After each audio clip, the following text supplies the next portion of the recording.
Est-ce que tu sais que 2/3 du cobalt qu'on retrouve dans tous les téléphones du monde entier, dans toutes les voitures du monde entier, proviennent de la République démocratique du Congo? Cela signifie quoi? Si la République démocratique du Congo interdit l'importation du cobalt congolais, il n'y aura plus 2/3 de voitures électriques dans le monde, il n'y aura plus 2/3 de téléphones portables dans le monde. Et s'il n'existe plus de téléphone dans le monde, tu imagines la vie d'aujourd'hui? Tu imagines ça? Est-ce que tu sais également que la première bombe atomique qui a été inventée dans ce monde a été faite grâce à l'uranium congolais, l'uranium de la République démocratique du Congo?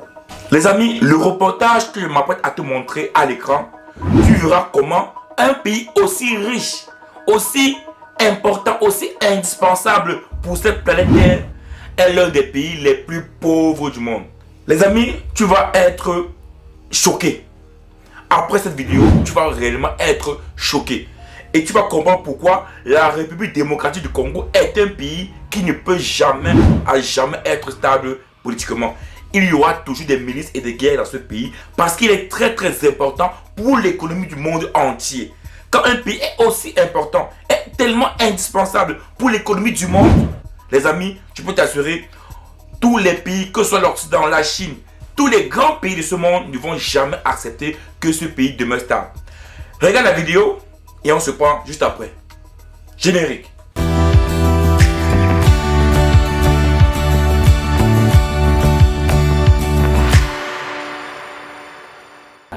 Fabuleuse richesse souterraine de l'une des régions les plus pauvres du monde. Je m'appelle Florian Litzler et je suis reporter pour TF1. Je sais pas vous, mais moi, souvent, j'ai ça dans la poche, mon téléphone. Dans la batterie de ce téléphone, il y a un métal qu'on appelle le cobalt. Le cobalt, ça vient surtout de la République démocratique du Congo. C'est là-bas qu'il est miné. Les 2/3 du cobalt utilisé dans le monde proviennent de la République démocratique du Congo. Il y en a dans les téléphones, mais aussi beaucoup dans les batteries de voitures électriques qu'on voit de plus en plus autour de nous. C'est loin de nous, le Congo, c'est 8 heures d'avion, et pourtant, on est très nombreux à être concernés par ce qui se passe là-bas.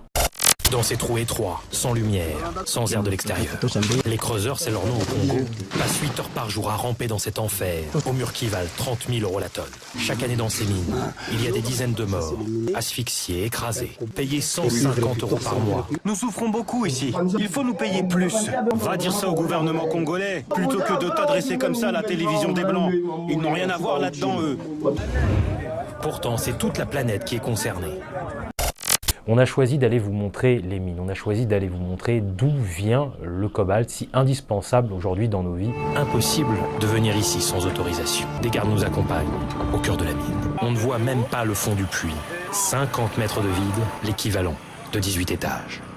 On n'a pas pu rentrer partout où on le voulait. Déjà, pour aller filmer ces creuseurs artisanaux, il a fallu négocier plusieurs autorisations auprès du gouvernement, des services secrets, de la compagnie des mines, du ministère des mines. Là où, en revanche, on n'a eu aucune option pour rentrer, c'est auprès des grosses mines industrielles, qui sont la plupart gérées par des compagnies chinoises. Il y en a plusieurs dans la région, et aucune n'a voulu accepter notre tournage. Ils nous ont même pas donné de raison, on n'a juste pas eu de réponse, malgré des demandes, des relances, rien du tout, pas un mot. Parce que le sujet, c'est ce qu'on montre dans le reportage, est très sensible. Ce sont des lieux très fermés, protégés par des barbelés, par des miradors, par des murs d'enceinte. En fait, il n'y a que les gens qui y travaillent, qui y rentrent. La Comus, 3 km de long, 150 mètres de fond. Elle appartient à l'un des plus grands groupes miniers chinois. Le grincement des camions ne s'y arrête jamais.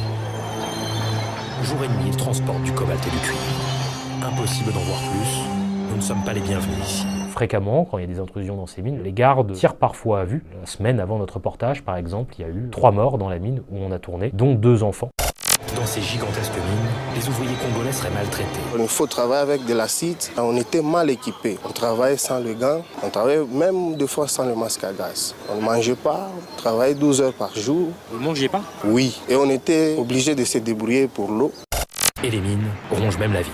Pour leur faire de la place, Clément Bouillou a été chassé de chez lui, avec sa femme et ses 4 enfants. Comme c'est l'État qui est le maître, on était obligé de partir. Expulsé de force, en échange d'un dédommagement de 80 000 €, juste assez pour reconstruire dans un quartier sans eau ni électricité. Ce n'est pas fini. Le quartier où nous filmons a aussi été vendu à la compagnie chinoise. D'ici fin décembre, toute cette zone en rouge passera derrière le mur et disparaîtra.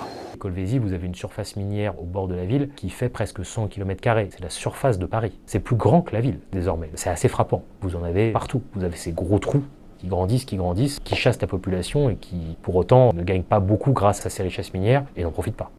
Vous avez là-bas du cobalt, du cuivre, de l'uranium, de l'or. Plus à l'est, vous avez des diamants, de l'argent, du coltan. Enfin, vous avez énormément de minerais qui sont extrêmement recherchés aujourd'hui dans le monde. C'est ça qui est particulier au Congo. Vous avez l'un des sous-sols les plus riches de la planète et l'une des surfaces, l'un des pays les plus pauvres du monde. Je ne sais pas si vous avez vu le film de Christopher Nolan, Oppenheimer. L'uranium utilisé dans la première bombe atomique, il venait de République démocratique du Congo. Hommes et femmes ici ne vivent que par le minerai.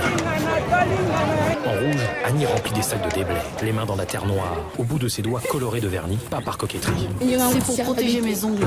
Ce qui me tenait à cœur dans ce sujet, c'était justement de voir d'où vient ce minerai, ce cobalt, qui permet peut-être de provoquer une révolution écologique avec les voitures électriques, qui permet de faire fonctionner tous nos téléphones portables. J'avais envie vraiment de voir et de pouvoir vous montrer d'où ça venait. Et pas pour porter un jugement, juste pour que vous comme moi, on le sache. Et que peut-être vous ayez une pensée, que ça vous fasse réagir, que vous pouvez voir et revoir ce reportage en entier sur tf1info.fr et MyTF1. Toi, tu as vu? C'est vrai, c'est un reportage français du TF1. Il parle de la Chine, c'est normal. Moi, ce qui m'importe ici, c'est pas la Chine, c'est pas la France. Oui, ils ont des problèmes là-bas. Mais moi, ce qui m'attire dans cette vidéo, c'est le fait qu'on voit des Congolais dans des mines. On les voit, des femmes en train de nettoyer du cobalt, en train de mettre dans les sacs, comme des pauvres, pour voir à combien la tonne, à combien le kilo. Regardez ces personnes-là, comment ils entrent au fond. Regardez comment il y a un gros puits que les Chinois sont venus créer. Ils exploitent le cobalt parce qu'ils veulent faire les voitures électriques, parce qu'ils ont les appareils électroniques tellement là-bas. Tous les appareils électroniques ont besoin de batteries pour fonctionner. J'ai dit, tous les appareils électroniques ont besoin de batteries pour fonctionner. Donc tu imagines tous les appareils électroniques qui peuvent exister dans ce monde ici. Regardez la République démocratique du Congo. Les amis, quand je vous dis que l'Afrique, pour se réveiller, doit accepter de souffrir, doit accepter de prendre des décisions fortes. Je sais que vous allez me dire que c'est impossible de le faire parce que vu l'impact mondial qu'il y aura, on ne va jamais laisser le Congo le faire. Mais pourquoi pas interdire l'importation du cobalt? Oui, vous allez me dire, ça compte beaucoup pour l'économie, oui.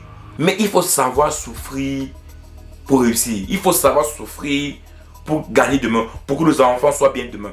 Si aujourd'hui la République démocratique du Congo interdit l'importation du cobalt, vous pensez que ces Occidentaux-là ne pourront pas changer leur manière de voir le Congo, la République démocratique du Congo, ou peut-être revenir renégocier des prix vraiment favorables pour le peuple? Tu me diras que c'est une décision trop drastique, oui.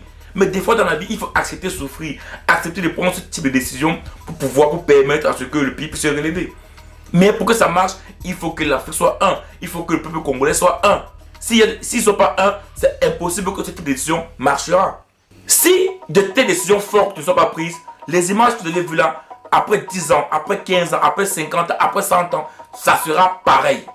On verra des Chinois, on verra des Français, on verra des Russes, on verra des Américains venir au Congo, au Cameroun, en Guinée-Conakry, au Gabon, en Angola, profiter de nos ressources naturelles alors que nous, on n'a rien.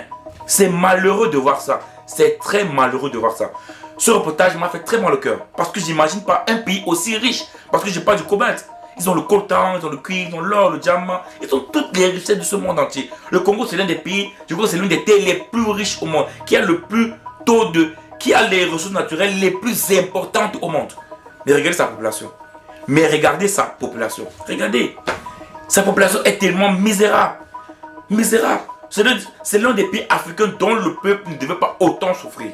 C'est pas normal. C'est pas normal. Mais ça vient que du réveil africain. Ça ne réveille que du peuple, que de l'Afrique, parce qu'il faut que les pays africains aux alentours les soutiennent, parce qu'il faut le soutien. Il faut le soutien des pays africains, des voisins, même des voisins qui sont plus loin. Voilà, les soutiens. Et également que le peuple congolais se lève. Mais oui. Et ils n'acceptent pas cette souffrance-là. C'est pas normal. C'est pas normal. Un pays aussi riche ne devrait pas avoir une population aussi pauvre. C'est pas normal. Donc voilà un peu ce que je voulais partager avec toi dans cette vidéo. La République démocratique du Congo est un pays, comme c'est tout ce qui peut devenir très riche, qui peut devenir même comme la France ou comme les États-Unis, s'ils réussissent à mettre en place une bonne politique de gestion des ressources naturelles. Mets-moi en commentaire ce que toi également tu penses de ce reportage-là. Et on se prend juste après pour une prochaine vidéo. Ciao!